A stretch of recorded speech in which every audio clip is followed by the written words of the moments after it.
Hello there, Vic Benedict here. We're playing Gears of War Judgment, and this is my 3 Stars Declassified Insane Difficulty Guide and Walkthrough. We're currently at the beginning of Sophia's testimony. This is the Academy section, and this is 2-1, which is entitled The Enfield Bridge.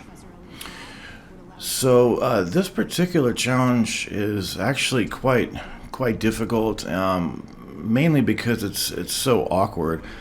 The declassified challenge here is that they're going to remove whatever weapons you have, and they're going to reduce how much you have, how much you get. They're not going to give you any random enemy drops. So if you encounter an enemy with a torque bow, you're not going to get that torque bow. You have to be content with what you have here, and be very frugal, I would say, with your ammunition. They do at least give you, there's a couple of saving graces for this, even though I love this stage. I love the look of it and everything, but I just don't find this challenge particularly fun. But saving grace number one is that they do give you a checkpoint right after this confrontation right here. So there is a pretty darn convenient checkpoint, and I think it happens a little ways down. But the second saving grace is the fact that they also give you a couple of grenades. Usually they don't even let you use grenades on weapon-specific challenges, but this isn't really. Oh, I'm sorry.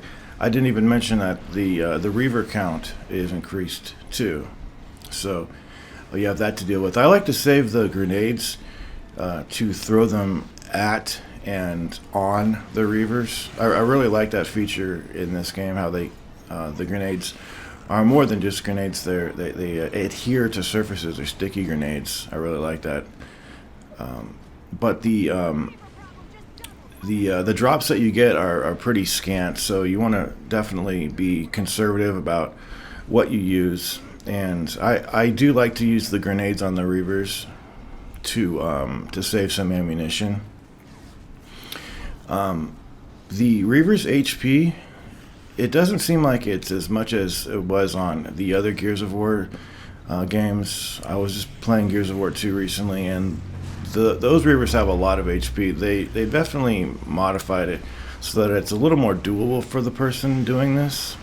You definitely want to hit the weak points so that you don't have to spend too much of your ammunition on the other areas of the body that's not, going to give you a small little damage increase from hitting that particular spot. If you don't know what it is, it's that little globe on their backs that will give you that. But right here is a really nice checkpoint. So if this wasn't checkpointed, this would probably be pretty terrible. I mean, it's kind of already terrible. This particular area, there's hardly any good pieces of cover over here, and you're either going to get these wretches with the Therons, or you'll get like Scorchers, and I'm not sure, but it's normally just two different sets of spawns that you can actually alternate if you want to. But yeah, that checkpoint is definitely more than I was expecting on this as far as generosity, because they are pretty cruel about taking all of the that ammunition. So you definitely want to save it as much as you possibly can. There are some turrets too. I've never been able to make use of the turrets. They do swing all the way around, so conceivably, if you do get on a turret, and if you get lucky enough without getting blasted by the Reavers, instantly killed, they could be effective. I just all the times that I've managed to get on a turret, I've always got killed from the Reavers' projectiles. And the turrets are interesting in this game because you can go for the enemy that's manning the turret, or you can just simply shoot the turret until it's destroyed. It has a damage bar on it when you start shooting it, so you could. It takes quite a lot to do it, but If you are wanting to do that, you can. I usually just try to go for the headshot if I have a long shot, but if in situations like this where you don't have that, you can go for the turret. There is a turret at the far end as well.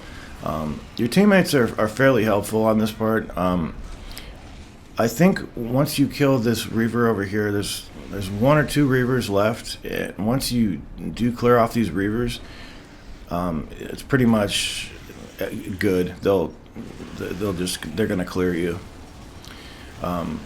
But yeah, the Reaver's HP is pretty fair, and I think it was adjusted pretty appropriately for this challenge. But that's it. It's a pretty rough introduction to Sonia's testimony, and the next chapter is pretty bad too. But this one, it's such a nice looking chapter too, but it's got a pretty boring declassified mission there, but it's definitely challenging. I'll give it that. But that is it for 2-1. I will see you in the second chapter. Until then, please take care.